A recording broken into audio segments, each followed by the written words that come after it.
The Bloomington City Council passed an amendment to the UDO last month that will allow plexes in single-family zoned neighborhoods with restrictions. After going to many meetings, one resident asked City Limits what more the city could do in the future to improve the public input process. Bente Bouthier reports. Cathi Crabtree has lived in Bloomington for more than 30 years. She's a member of local groups that push for policy that promotes affordable, equitable, and sustainable housing.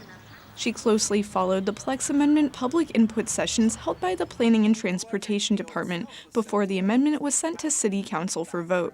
The original plan that the city put out was pretty progressive and had a lot of duplexes in it, and it had a lot more zones that were R4. And then there was a lot of backlash. Crabtree says most of the public comment at these virtual meetings came from homeowners who are part of neighborhood associations. But Bloomington's housing is made up of more than 60% renters, and she didn't feel that was reflected at the meetings. Scott Robinson is with the Bloomington Planning and Transportation Department. He says when the city initiates an update to zoning code, state law requires sending written notice to landowners. And we don't do that for any other project in the city. So that's one thing that's very unique. We've done that 3 times now with this update process to the UDO. Is every property owner in the city received a notice.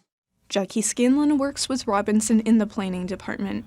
She says the Plex Amendment was meant to help provide better housing options for low-income residents and renters, so she admits the city should have done more outreach to these groups. I don't think we did a very good job of targeting that population. I think that's a fair point. Of most of the people who got direct contact from us were probably homeowners, because we have to send notice to people who own property.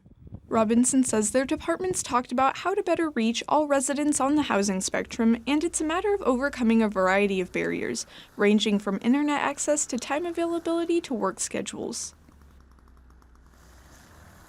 On June 13th, she and other members of Neighbors United organized a call-out for local renters, with plans to start a Bloomington Renters Association. We've got other initiatives too, but the one that we're currently working on is getting better representation of tenants and renters in the discussions that are going on in the community, so that they have a voice. We were able during the UDO to get in touch with some renters, but we didn't specifically reach out as far as organizing them. Around 20 people gathered at Butler Park to talk about how they'd like housing availability, especially for renters, to change. Crabtree hopes some of the renters who came to the call-out meeting will take on leadership roles in shaping the Bloomington Renters Association, since most of the Monroe County Neighbors United organizers are homeowners. One renter who attended the meeting was Vox Booker. I think we saw a disproportionate amount of homeowners, one simply because they had the time and resources to make themselves available for local meetings,